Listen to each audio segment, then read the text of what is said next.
Assalamualaikum warahmatullahi wabarakatuh.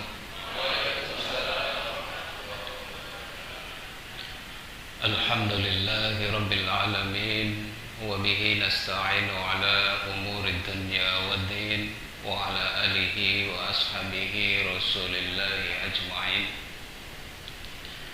Qala Allah ta'ala fi kitabil karim, a'udzu billahi minasy syaithanir rajim. Bismillahirrahmanirrahim. Ya ayyuhalladzina amanu taqullaha haqqa tuqatih wa la tamutunna illa wa antum muslimun. Wa qala azza wa jalla, ya ayyuhalladzina amanu kutiba alaikumus syiyam kama kutiba alal ladzina min qablikum la'allakum tattaqun. Shadaqallahul adzim. Para alim, para asatid, tokoh masyarakat, bapak-bapak dan ibu-ibu yang dirahmati Allah Subhanahu wa ta'ala. Pertama dan utama sekali, marilah kita panjatkan puji syukur kita ke hadirat Allah Subhanahu wa ta'ala, yang mana alhamdulillah kita pada pagi hari ini masih diberikan nikmat kesehatan, nikmat panjang umur, nikmat iman dan Islam, sehingga kita bisa melaksanakan ibadah sholat subuh berjamaah. Dan insya Allah siang nanti kita puasa, dan tadi malam kita bersama-sama sholat tarawih.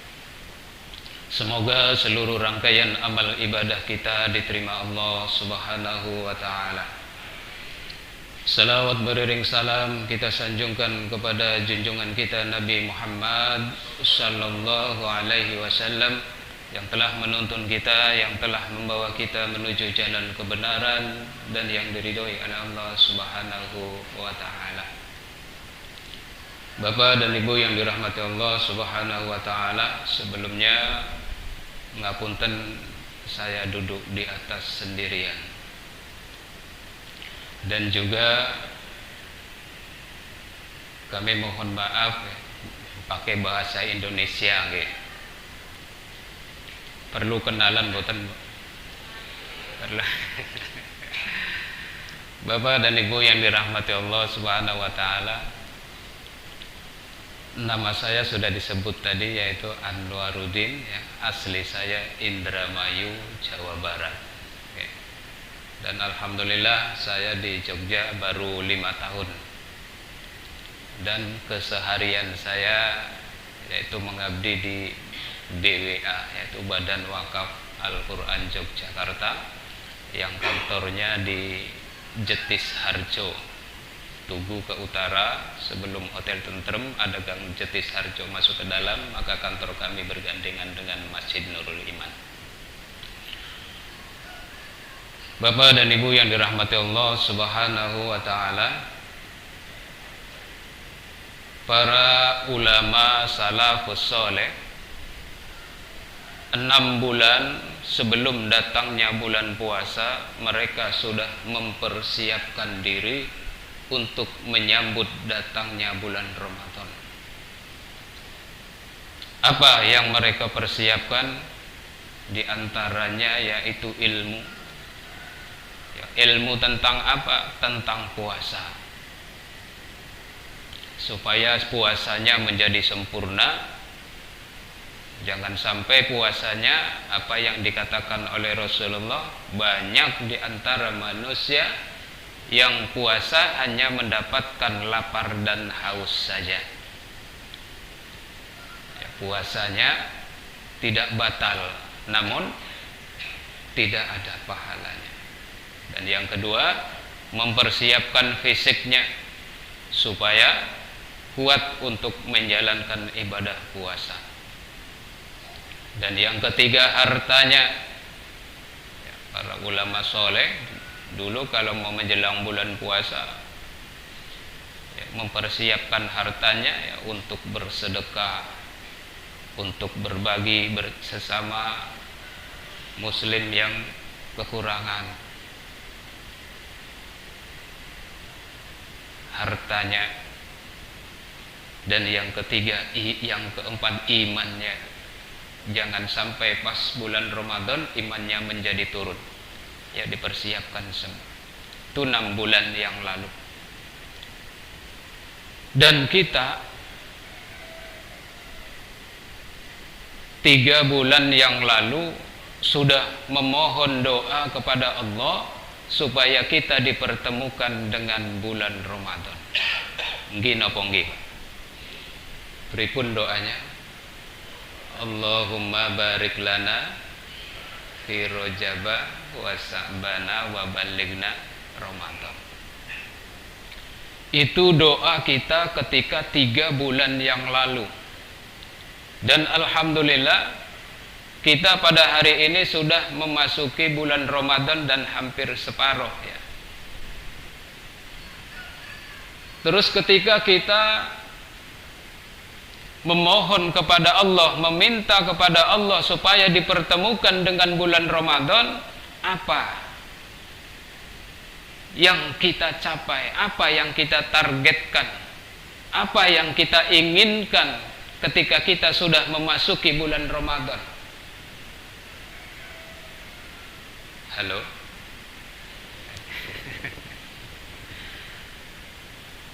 Ya, kita meminta kepada Allah 3 bulan yang lalu, ya Allah, sampaikan kami ke bulan Ramadan. Ketika sampai bulan Ramadan, apakah kita hanya sekedar puasa menahan lapar dan haus saja? Tentu tidak. Ada sesuatu yang kita capai, ada sesuatu yang kita inginkan. Apa itu? Yang pertama adalah supaya dosa-dosa kita diampuni oleh Allah Subhanahu wa ta'ala. Ini sebagaimana Rasul sallallahu alaihi wasallam bersabda, "Man shoma Ramadana imanan wa ihtisaban, ghufira lahu ma taqaddama min dhanbi." Man shoma Ramadana imanan, barang siapa yang berpuasa di bulan Ramadan karena iman, wahtisaban, dan mengharap ridho dari Allah Subhanahu wa ta'ala, maka ghufira lahu ma taqaddama min dhanbi, maka dosa-dosanya akan diampuni oleh Allah Subhanahu wa ta'ala. Itu target kita ya, supaya Allah mengampuni dosa-dosa kita. Apa ada orang puasa setelah puasa dosanya tidak diampuni? Banyak ya, seperti kata Rasulullah tadi, banyak di antara manusia yang puasa hanya mendapatkan lapar dan haus saja. Kenapa? Karena puasanya tidak ikhlas, karena puasanya ngersulo. Iya bener, menggerutu ya. Tidak menerima kewajiban puasa yang diberikan Allah Subhanahu wa ta'ala, menjadi beban. Kenapa Allah Subhanahu wa ta'ala menyuruh kita berpuasa? Apakah Allah senang melihat kita susah? Tentu tidak. Apakah Allah senang melihat kita kepayahan, menahan lapar dan haus dari pagi sampai sore? Tentu tidak. Justru Allah Subhanahu wa ta'ala menyuruh kita berpuasa supaya hati kita menjadi bersih, bersih dari segala macam dosa-dosa yang telah kita lalui. Ya, maka usahakan ya, di dalam kita berpuasa ini jangan sampai di dalam berpuasa kita berbuat dosa. Artinya ketika kita mencari ampunan dosa, maka di dalam berpuasa sendiri kita berbuat dosa. Ya, misalnya contoh, kita berpuasa namun masih ngerasani wong, nggih Bu.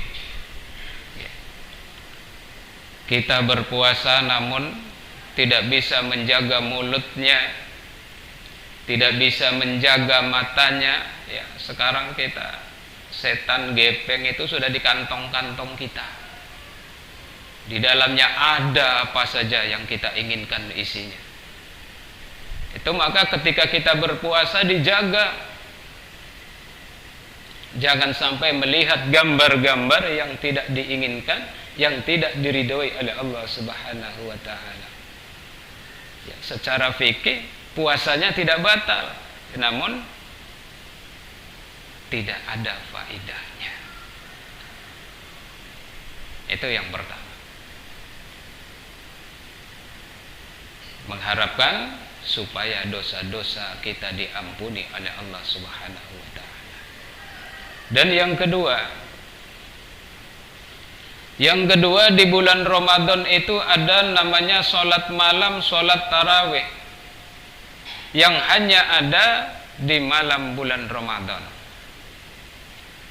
Maka maksimalkan sholat tarawihnya, karena Rasul Shallallahu Alaihi Wasallam bersabda, barang siapa yang bersungguh-sungguh melaksanakan sholat malamnya, sholat tarawihnya, maka itu juga akan diampuni oleh Allah akan dosa-dosanya. Ya. Kesempatan hanya di bulan Ramadan adanya sholat tarawih. Dan Rasul mengatakan, barang siapa yang bersungguh-sungguh melaksanakan sholat tarawihnya, maka akan diampuni dosa-dosanya. Maka jangan sampai kita semangatnya hanya di minggu pertama saja. Minggu kedua mulai maju, minggu ketiga mulai tambah maju. Di sini ngoten, Bu? Nggih. Boten beda. Nggih. Ya. Sayang, jangan sampai kita lewatkan begitu saja, jangan sampai kita tertinggal. Sholat tarawih hanya ada di bulan Ramadan. Maksimalkan kita untuk beribadah. Kenapa? Ya karena kesempatan kita dipertemukan oleh Allah dan kita tidak tahu tahun besok bisa bertemu lagi atau tidak. Nggak ada jaminan. Banyak di antara kita yang mungkin pagi-paginya ngopi, terus pas duhur diumumkan dari masjid ke masjid, si Fulan bin Fulan telah meninggal dunia. Coba kita bayangkan seperti itu, maka insya Allah ya kita akan semangat untuk melaksanakan ibadah puasanya, semangat untuk membaca Al-Qur'annya, semangat untuk beribadah, bersedekahnya. Itu yang kedua. Maksimalkan sholat tarawihnya, jangan sampai ditinggal, karena ada jaminan dari Rasul Sallallahu Alaihi Wasallam bahwa barang siapa yang bersungguh-sungguh melaksanakan sholat malamnya, sholat tarawihnya akan diampuni oleh Allah Subhanahu wa taala. Dan ketika dosa kita diampuni oleh Allah Subhanahu wa taala, maka kita akan mendapatkan predikat takwa.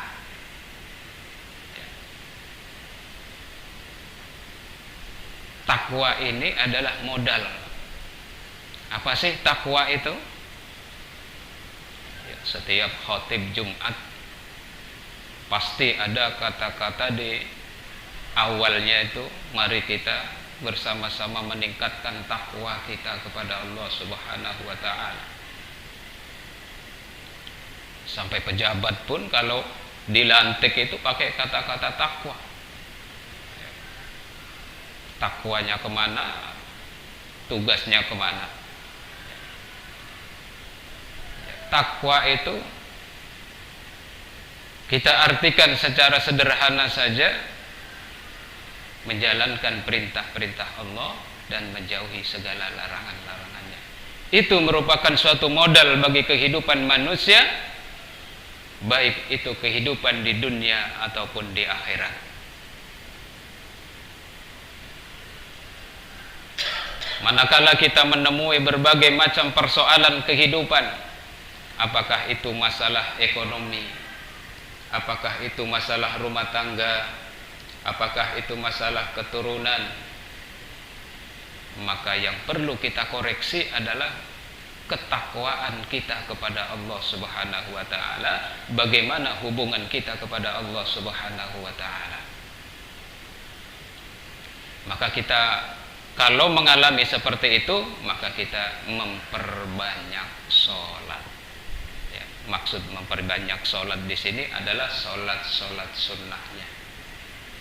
Kalau sholat wajibnya sudah jelas, ya, rokaatnya sudah jelas, waktunya sudah jelas, ya, maka yang perlu diperbanyak di sini adalah sholat sunnah yang belum komplit, qobliyah ba'diyahnya dikerjakan. Sholat duhanya dikerjakan, tahajudnya dikerjakan. Maka insya Allah segala persoalan kehidupan kita maka akan diberikan jalan keluar oleh Allah Subhanahu wa taala. Ini dicontohkan oleh Rasul sallallahu alaihi wasallam manakala beliau menemukan suatu permasalahan kehidupan yang sekiranya tidak ketemu, ya, buntu, maka beliau melaksanakan ibadah salat, ruku dan sujud, memohon kepada Allah Subhanahu wa taala supaya diberikan jalan keluar oleh Allah Subhanahu wa taala. Dan itu juga dicontohkan oleh Nabi Ibrahim alaihissalam ketika beliau hijrah dari Palestina ke Mesir. Pada saat itu di Palestina sedang paceklik, kekurangan pangan. Nabi Ibrahim pindah ke Mesir dan di Mesir itu pada saat itu dipimpin oleh raja yang zalim, yaitu Fir'aun. Dan ketika sampai di Mesir, Nabi Ibrahim istrinya diculik oleh Fir'aun. Secara logika Nabi Ibrahim tidak bisa untuk melawan karena Fir'aun mempunyai tentara yang banyak, mempunyai senjata yang lengkap, sehingga Nabi Ibrahim memohon kepada Allah, berdoa kepada Allah Subhanahu wa taala minta diselamatkan istrinya. Sehingga ketika Fir'aun mau memegang istri Ibrahim, maka dibuatnya kaku Fir'aun, tidak bisa bergerak. Diulang berkali-kali sampai Fir'aunnya putus asa, wah ini bukan manusia. Akhirnya istri Nabi Ibrahim dilepaskan. Begitu juga dicontohkan oleh Nabi Yahya, Nabi Zakaria. Ketika Nabi Zakaria pada saat itu Nabi yang sudah tua renta, istrinya sudah divonis mandul, tidak punya anak, dan Nabi Zakaria tidak pernah putus asa memohon kepada Allah Subhanahu wa taala terus menerus, sehingga pada suatu ketika Nabi Zakaria mengirimkan makanan ke mihrabnya Maryam. Ya, Maryam itu ibunya Nabi Isa. Ya, pada ketika itu Maryam itu sudah ditaruh di mihrab, artinya khusus beliau di mihrab itu untuk beribadah saja kepada Allah Subhanahu wa taala. Jadi dibuatkan tempatnya khusus untuk beribadah, makannya dikirimi, segala macam kebutuhannya dipenuhi. Jadi tugasnya beribadah saja. Akhirnya pada suatu ketika Nabi Zakaria mengirimkan makanan kepada mihrabnya Maryam, maka Nabi Zakaria terkejut karena di mihrabnya Maryam sudah banyak makanan, sudah banyak buah-buahan. Yang lebih anehnya lagi, ketika musim hujan buah-buahannya yang ada di musim panas, yang pada saat itu tidak berbuah. Begitu juga sebaliknya, kalau di musim panas buah-buahannya yang ada itu buah-buahan yang bermusim, yang berbuah di musim hujan. Maka Nabi Zakaria kaget.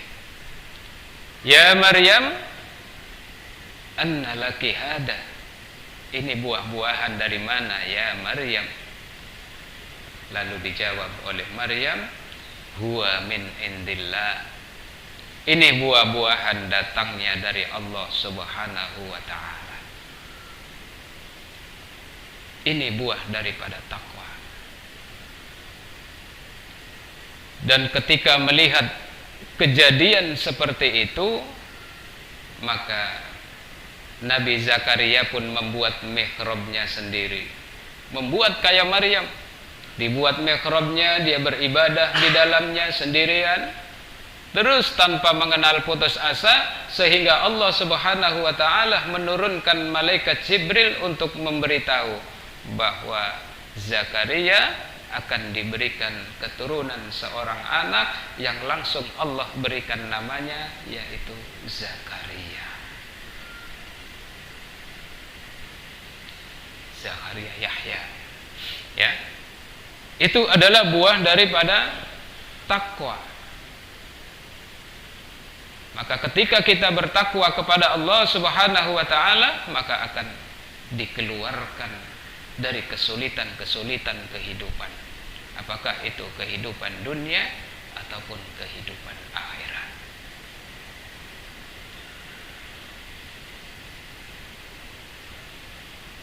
Memperbanyak sholat. Dan ketika kita sholat, ya mesti kita wudhu dulu, ya, membasuh bagian-bagian anggota tubuh yang kita basuh. Itu apa fungsinya? Fungsinya adalah untuk membersihkan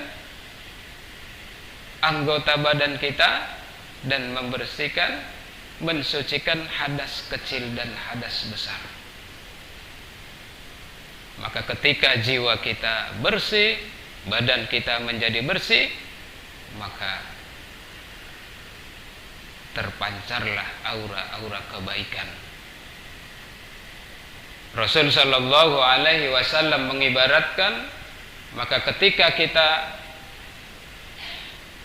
menjalankan sholat, ibadah sholat, seolah-olah ya, di depan rumah kita itu ada sungai yang sangat bersih dan kita mandi 5 kali dalam sehari di sungai tersebut. Ya. Kira-kira ada yang mandi 5 kali, Bu? Enggak ada. Ya. 2 kali saja sudah glowing-glowing ya, Bu. Ya. Apalagi sampai 5 kali. Itu mengibaratkan Rasulullah sampai seperti itu. Kalau kita mandi 5 kali, ya ibaratnya kalau kita sholat saja yang wajibnya 5 kali, yaitu bisa membersihkan dosa-dosa kita, maka setiap hari kita sholat, maka dosa kita selalu bersih.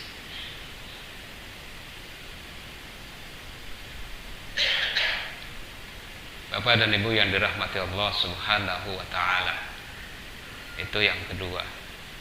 Ya, di dalam bulan puasa yang kita harapkan itu adalah sholat tarawihnya jangan sampai kita ditinggalkan, karena ada jaminan dari Rasul, yaitu dosa-dosa kita akan diampuni oleh Allah Subhanahu wa ta'ala.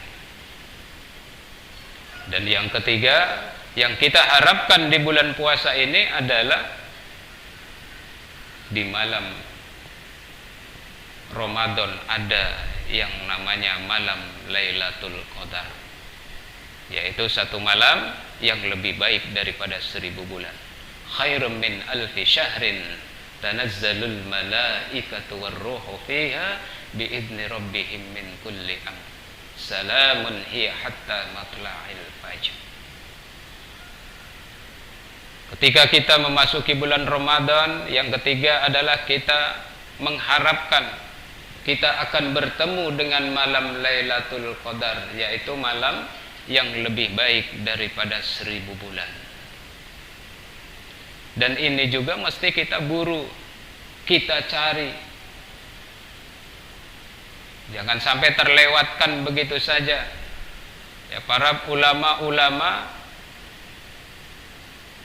banyak yang menafsirkan, banyak yang berpendapat bahwa ketika malam Lailatul Qadar itu jatuh pada tanggal-tanggal ganjil, tanggal 21, 23, 25, 29. Itu para ulama-ulama banyak yang mengatakan seperti itu. Namun yang lebih pasti adalah kita buru malam Lailatul Qadar itu mulai dari malam pertama. Jangan sampai terlewatkan 30 hari kita cari. Ya, artinya ya seumpamanya ibu-ibu ya, masak untuk sahur itu jam 2 udah bangun. Ya, sambil masak itu bisa berzikir, membaca Al-Quran, ya, menghafal surat-surat pendek dan sebagainya. Artinya ketika kita terbangun malam, jangan sampai kita lewatkan mulut kita untuk berzikir kepada Allah Subhanahu wa taala, ya, supaya ketika kita beramal pada malam itu, maka ibadah kita nilainya itu lebih baik daripada 1000 bulan. Kita membaca Al-Fatihah misalnya sambil masak, pas kebetulan malam Lailatul Qadar, maka itu pahalanya lebih baik daripada kita membaca Al-Fatihah itu 1000 bulan di bulan-bulan yang lain. Ya, kalau kita hitung 1000 bulan itu kira-kira 83 tahun 4 bulan. Ya. Kira-kira nyanda umur kita sampai ke situ. 84 tahun dibulatkan. Kalaupun ada, ya kita sudah mendekati pikun. Itu hanya bisa dicapai dengan satu malam. Ya, kita maka usahakan berkorban 1 bulan itu untuk mencari malam Lailatul Qadar itu. Setelah kita puasa, bagaimana ciri-cirinya kalau kita sudah mendapatkan malam Lailatul Qadar? Jadi ciri-cirinya itu mudah. Kalau ibu ya biasanya cerewet sama suami, ketika mendapatkan malam Lailatul Qadar itu berubah menjadi baik. Begitu juga ketika bapak mendapatkan malam Lailatul Qadar, biasanya pelit ngasih duit, ya. Maka setelah malam Lailatul Qadar maka jadi loman, ya. Ya, itu cirinya yang mudah saja, itu ada perubahan di dalam kebaikan. Ada perubahan di dalam kebaikan, ada perubahan di dalam ibadah. Itulah ciri-cirinya kalau kita mendapatkan malam Lailatul Qadar. Nah, itu. Bapak dan Ibu yang dirahmati Allah Subhanahu wa taala. Maka ketika kita menemukan berbagai permasalahan-permasalahan kehidupan, apakah itu masalah ekonomi, masalah keluarga, masalah keturunan, maka yang pertama harus kita tingkatkan adalah hubungan kita kepada Allah Subhanahu wa taala dan memperbanyak salat. Allah Subhanahu wa taala berfirman, wasta'inu bis-sabri was-shalah wa innaha lakabiratun illa 'alal khashi'in.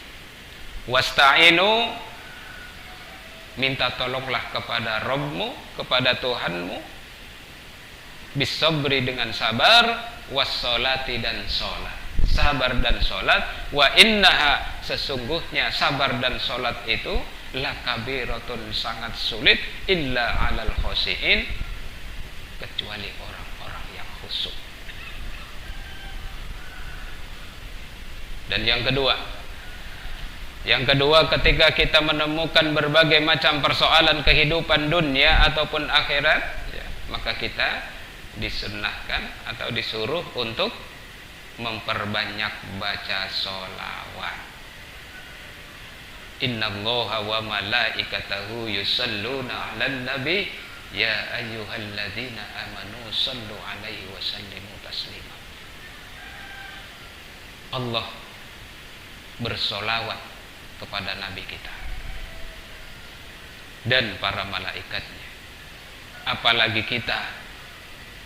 kita sebagai umatnya, kita yang merindukan syafaatnya, harus lebih banyak lagi bersolawat kepada Rasul sallallahu alaihi wasallam.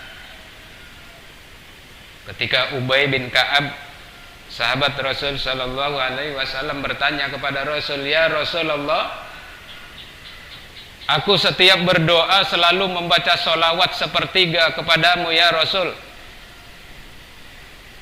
Bagaimana menurutmu? Kalau ditambah lebih baik," kata Rasul. "Ya sudah, kalau begitu saya tambah separuh. Separuh berdoa, aku bersolawat kepadamu." "Bagaimana ya Rasul?" "Kalau ditambah lagi lebih baik," kata Rasul. Akhirnya Ubay bin Ka'ab, "Ya sudah, kalau begitu saya sepanjang hari aku akan bersolawat kepadamu." Lalu Rasul sallallahu alaihi wasallam, "Ketika kamu bersolawat sepanjang hari, maka dosa-dosamu akan diampuni oleh Allah Subhanahu wa ta'ala." Memperbanyak solawat. Solawatnya gak usah yang aneh-aneh, yang susah-susah nanti bosan. Yang gampang-gampang saja, yang praktis saja. Seperti sholawat Jibril, ya. Sallallahu ala Muhammad, sallallahu ala Muhammad, sallallahu ala Muhammad, sallallahu ala Muhammad, ya. Itu sambil daripada kita menyanyi-nyanyi kucing garong, sambil mengayun anak gitu, bacain sholawat. Kalau orang-orang tua kita dulu kan seperti itu, Bu, ya, sampai bacain sholawat. Kalau zaman sekarang tidak, anaknya ditaruh HP di ayunannya, mending sholawat lagunya kucing garong. Jadi akhirnya anaknya kayak kucing garong. Sampai ada anak yang baru bisa ngomong, saking diajarinya HP. Pertama kali ngomong, dia ngomongnya HP. Bukan ibu, bukan bapak, HP. Masya Allah. Bapak dan Ibu yang dirahmati Allah Subhanahu wa ta'ala, maka ada satu kisah. Jadi kisah itu ada sepasang suami istri baru nikah. Jadi istri sepasang baru nikah ini, dia waktu nikahnya hanya modalkan cinta saja. Artinya nekat dia nikah. Setengah di perjalanan, sebulan, 2 bulan, sampai 6 bulan, si anak muda yang baru nikah ini merasa kesusahan di dalam kehidupannya. Tidak ada perubahan-perubahan di dalam kehidupannya. Akhirnya si istri ngomong, "Mas, kita sudah 6 bulan berumah tangga namun tidak ada perubahan di dalam kehidupannya." Terus maksudnya gimana? Ya gimana caranya kita supaya bisa berubah? Jangan begini-begini saja. Akhirnya di dekat rumah dia ada Masjid Al-Muttaqin, sedang ada kajian subuh. Kajian subuh dia ngaji, datang ke masjid, mendengarkan ceramah ustadznya lagi menjelaskan tentang fadilah-fadilah daripada kebaikan-kebaikan atau manfaat daripada membaca sholawat. Jadi kata ustadznya, barang siapa yang membaca sholawat, maka kehidupannya akan dipenuhi oleh Allah Subhanahu wa ta'ala. Itu kata ustadznya. Ketika pulang ke rumah, suami istri tadi berunding, gimana ngaji tadi? Jadi kata ustadz, kalau kita rajin membaca sholawat, maka kehidupan kita akan dijamin oleh Allah dan akan dipenuhi kebutuhan-kebutuhannya. Yuk kita tes. Dites Pak, suami istri membaca sholawat terus setiap hari, sambil cuci piring baca sholawat, sambil ngayun, sambil jalan baca sholawat. Akhirnya sampai 6 bulan nggak ada juga perubahan. Istrinya protes lagi, kan yang suka protes istri. Gimana mas, ini sudah 6 bulan tidak ada juga perubahan. Kata suaminya, sabar. Akhirnya ini cerita para ulama-ulama terdahulu, salafus saleh. Sehingga pada suatu ketika ada raja yang kehilangan mahkotanya. Maka ketika kehilangan mahkotanya, si raja ini memberikan sayembara kepada masyarakatnya, siapa yang bisa menemukan mahkota ini maka akan diberikan kecukupan di dalam kehidupannya. Artinya dijamin kehidupannya oleh raja ini. Nah, seiring berjalannya waktu, sayembara banyak yang daftar, termasuk 2 pemuda tadi. Ketika ditanya oleh rajanya, apa yang kamu persiapkan untuk menghadapi gerombolan-gerombolan pencuri, gerombolan-gerombolan penjahat yang mencuri mahkota saya? Saya yakin akan sabda Rasul sallallahu alaihi wasallam, saya setiap hari sudah membaca sholawat. Nah, itu. Siap kalau begitu? Kasih waktu 7 hari. Jadi kamu minta perbekalan apa? Minta persyaratan apa ketika kamu mau menangkap itu penjahat? Saya cuman minta dikirimi 1 hari 1 paket makanan untuk suami istri. Oh, gampang banget, kata si raja. Oke, kalau begitu ya 1 hari dikirimi, 2 hari 2 paket. Jadi meningkat-ningkat, 1 hari 1 paket, 2 hari 2 paket, dan 3 hari 3 paket sampai hari ke-7. Sampai ke-3 harinya bilang sama istrinya, istriku datang 3, katanya. Ternyata ketika ngomong datang 3 ini, ada gerombolan penjahat tadi yang sudah mengintip rumahnya. Jadi ketika suaminya ngomong 3, ini gerombolan yang mengintip ini kaget. Wah, ini sudah tahu kita datang bertiga.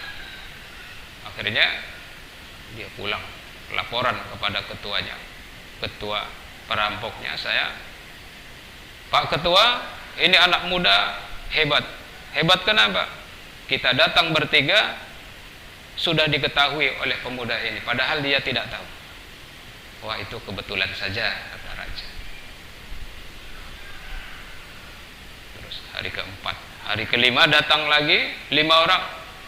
Si suaminya ngomong lagi kepada istrinya, "Dek, datang 5." Jadi 5 lagi yang datang. Tambah kaget dia. Wah, ini benar. Ya. Benar memang dia tahu sebelum dia tahu. Akhirnya membujuk ketuanya, udah kita serahkan aja daripada kita nanti dikepung oleh prajurit-prajurit kerajaan, sehingga nanti kita mati semua. Akhirnya datang, diserahkan itu mahkota tanpa syarat, berkat baca kalimat la ilaha sallallahu alaihi Muhammad, kalimat sholawat.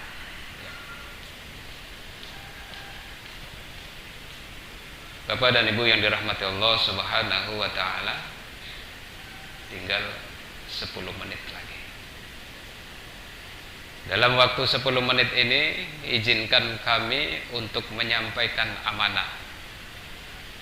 Amanah dari BWA. Ya, mungkin Bapak dan Ibu sudah kenal, sudah tahu ya. Karena sudah 2 kali ini kami kemarin, yaitu BWA, yaitu Badan Wakaf Al-Quran Yogyakarta, selalu mengajak untuk kebaikan, yaitu dalam rangka melalui program-program dari Badan Wakaf Al-Quran Yogyakarta. Ya, berapa banyak programnya? Ada 8. Ya, di antaranya Wakaf Al-Quran dan Pembinaan, yang mana Wakaf Al-Quran dan Pembinaan ini kami menyalurkan Al-Quran kepada saudara-saudara kita yang berada di pelosok-pelosok negeri, mulai dari Papua sampai NTT, sampai NTB, sampai ke Aceh Pesisir, sampai ke Tapanuli, juga sampai ke Lampung. Kemarin mengirimkan 10.000 Al-Quran ke Lampung, dan target kami 100.000 Al-Quran ke daerah Lampung. Juga ada wakaf sarana air bersih. Ya, sekarang yang lagi berjalan proyeknya berada di Dusun Suren Kulon Progo, ada di Gunung Kelir Kulon Progo, juga ada di Dusun Karangwetan Gunung Kidul. Juga ada wakaf kapal KDDC. Ya, kapal KDDC itu kapal yang sengaja dibuat untuk rumah sakit apung, untuk saudara-saudara kita yang berada di pulau-pulau terpencil. Ya, jadi kami berhenti di satu pulau itu selama 1 tahun. Itu nanti dokternya bergantian sebulan sekali. Itu bekerja sama dengan Mercy, yaitu himpunan internasional ya, dari Mercy. Terus juga ada donasi kemanusiaan, yaitu saudara-saudara kita yang berada di Palestina. Ya, pada tanggal 5 sampai 9 kemarin kami menemani Syekh Mahmud Abdal Al dari Palestina. Jadi ketika beliau ke sini, itu seminggu belum pecah perang. Ya, setelah seminggu pecah perang dan istrinya pada saat itu pulang. Ketika istrinya pulang, pecah perang itu. Ketika pecah, itu terputus Pak, hubungannya. Sampai sekarang tidak tahu. Jadi beliau itu mempunyai keluarga 13 orang. Ya, rumahnya sudah hancur kena bom. Dan 13 orang ini belum tahu apakah masih hidup ataukah sudah meninggal dunia. Ya, beliau bercerita. Dan di sana itu sedang menunggu fatwa ulama yang sedang menghalalkan daging kucing. Jadi menunggu fatwa ulama, kira-kira daging kucing ini dihalalkan, saking tidak ada makanannya. Apalagi makanan burung itu sudah dikonsumsi sama mereka. Itulah penderitaan saudara-saudara kita yang berada di Palestina.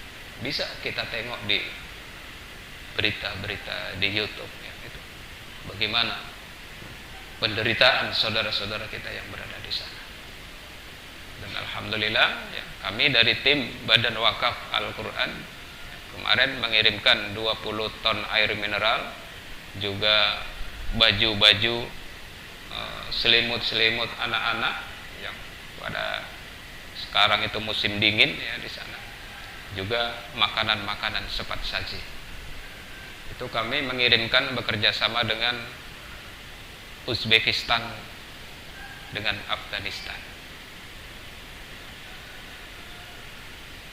Kurang lebih ada 10 tronton masuk.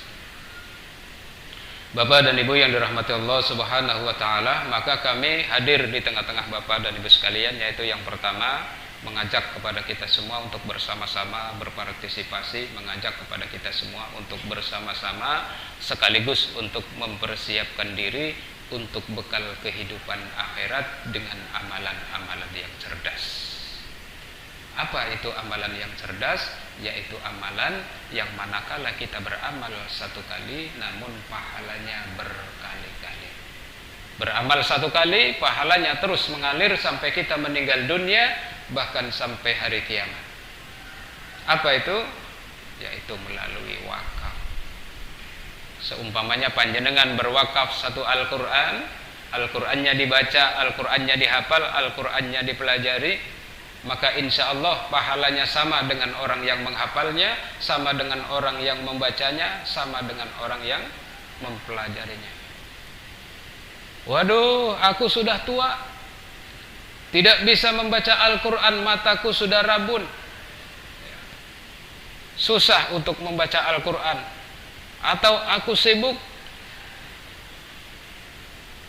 Bagaimana solusinya supaya kita mendapatkan pahala-pahala Al-Quran dan tercatat sebagai orang-orang yang ahli Al-Quran? Maka kita berwakaf Al-Quran, maka insya Allah pahalanya sama. Apalagi kalau kita berwakaf untuk orang tua kita yang sudah meninggal dunia. Jadi harapan orang tua kita yang sudah meninggal dunia itu adalah kiriman-kiriman doa, kiriman-kiriman wakaf, hadiah-hadiah wakaf atas nama orang tua kita yang sudah meninggal dunia. Maka insya Allah selain kita dicatat sebagai anak yang soleh dan soleha, orang tua kita di alam kubur diangkat derajatnya oleh Allah Subhanahu wa ta'ala. Itu harapan orang tua kita. Sebagaimana kita mengharapkan anak-anak kita menjadi anak yang soleh dan soleha, ya tentunya yang diharapkan adalah kiriman-kiriman doanya. Begitu juga orang tua kita yang sudah meninggal ataupun yang masih hidup, ya sama. Harapannya kita-kita ini menjadi anak yang soleh dan soleha, supaya orang tua kita merasa senang di alam kubur. Jadi ibaratnya seperti kalau di pesantren, anak kita ditengok oleh orang tua itu dibawain makanan, jajanan, itu teman-temannya itu pada nengok, apa sih yang dibawa? Ya, itu. Terus makanan yang dibawa oleh wali murid ini dimakan rame-rame. Ya, diibaratkan seperti itu. Kalau kita mendapatkan kiriman, orang tua kita mendapatkan kiriman dari kita, ya, tetangga kanan kiri, apa sih? Apalagi sebagai anak, ya, mengirimkan, maka akan dihantarkan oleh malaikat pakai nampan emas. Ya.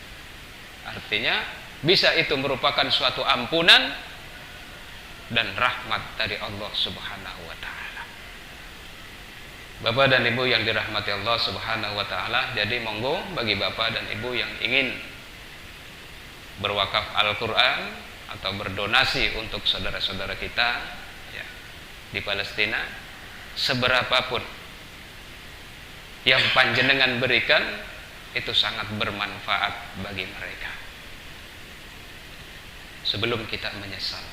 Kapan ketika kita menyesal? Ketika kita sudah meninggal dunia. Ketika sudah berada di alam kubur, memohon kepada Allah Subhanahu wa taala supaya dikembalikan lagi ke dunia hanya untuk bersedekah. Rabbi laula akhartani ila ajalin qarib fa asaddaqu wa akun minas salihin. Rabbi du Allah laula akhartani ila ajalin qarib, seandainya engkau menunda kematianku sebentar saja ya Allah, minta ditunda, bisa 1 jam, 1 hari. Untuk apa? Fa asaddaq, aku akan bersedekah ya Allah, wa aku minas salihin, dan aku akan menjadi orang-orang yang soleh. Itu penyesalan orang-orang yang ketika waktu di dunia enggan untuk bersedekah, padahal hartanya banyak, bertumpuk, berjuta-juta, puluhan juta, bahkan ratusan juta di bank. Itu belum tentu milik kita. Kalau kita meninggal dunia hanya untuk menjadi warisan, rebutan para ahli waris. Bapak dan Ibu yang dirahmati Allah Subhanahu wa taala, jadi monggo bagi Bapak dan Ibu yang ingin berwakaf bisa menemui kami dari tim Badan Wakaf Al-Qur'an Yogyakarta. Maka insya Allah kami di sini sampai jam 6:30 nanti. Dan apabila hari ini Bapak dan Ibu belum siap, ya, rezeki belum ada, tapi semangat ingin berwakaf ada, ya monggo, kapan saja bisa dititipkan sama Pak Takmirnya. Kiranya itu saja yang dapat saya sampaikan, kurang lebihnya mohon maaf. Akhir kata, wabillahi taufiq wal hidayah. Wassalamualaikum warahmatullahi wabarakatuh. Bapak dan Ibu yang dirahmati Allah Subhanahu wa taala, mari kita sama-sama berdoa memohon kepada Allah Subhanahu wa taala supaya kita diberikan kemudahan-kemudahan di dalam kehidupannya, diselamatkan dunia dan akhirat. A'udzubillahi minasyaitonir rajim. Bismillahirrahmanirrahim. Alhamdulillahi hamdan yuwafi ni'amahu wa yukafi mazidah. Ya Rabbana lakal hamdu kama yanbaghi li jalali wajhikal karim wa 'azimi sultanik. Allahumma salli ala sayyidina Muhammad salatan tunzina biha min jami'il ahwali wal afat wa taqdilana biha jami'il hajat wa tutahhiruna biha min jami'i sayyi'at wa tarfa'una biha indaka 'ala darajat wa tuballighuna biha aqsal ghayat min jami'il khairati fil hayati wa ba'dal mamat. Allahumma a'inna ala dzikrika wa syukrika wa husni ibadatika. Allahumma ighfir lana dunubana wa li walidayna wa li masyayikhina wa li jami'il muslimin. Allahumma inna nas'aluka salamatan fid dina wal afiyatan fil jasadina wa ziyadatan fil ilmina wa barakatan fil rizqina wa taubatan qoblal maut wa rahmatan indal maut wa maghfiratan ba'dal maut. Allahumma hawin alaina fi syakaratil maut wan najata minan nar wal afu indal hisab.